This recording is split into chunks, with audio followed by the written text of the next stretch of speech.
സ്കൂളുകളിൽ വരാൻ പോകുന്ന ഒരു മാറ്റത്തിലേക്ക് കൂടിയാണ്. വായനയ്ക്ക് ഗ്രേസ് മാർക്ക് നൽകി വിദ്യാർത്ഥികളിൽ വായനാശീലം വളർത്താൻ വിദ്യാഭ്യാസ വകുപ്പ് അടുത്ത അധ്യയന വർഷം മുതൽ വായനയ്ക്ക് ഗ്രേസ് മാർക്ക് നൽകും. 1 മുതൽ 4 വരെയുള്ള ക്ലാസ്സുകളിലെ കുട്ടികൾക്ക് വായനാ പ്രവർത്തനങ്ങൾ, 5 മുതൽ 12 വരെ ക്ലാസ്സിലെ കുട്ടികൾക്ക് പത്രവായന എന്നിങ്ങനെയാണ് പദ്ധതി.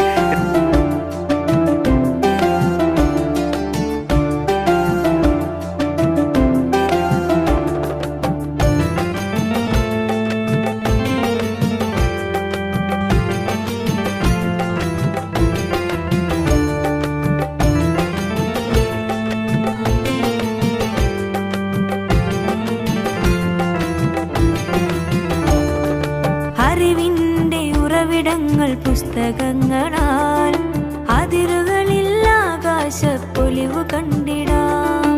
അറിവിന്റെ ഉറവിടങ്ങൾ പുസ്തകങ്ങളാൽ, അതിരുകളിൽ ആകാശപ്പൊലിവു കണ്ടിടാം.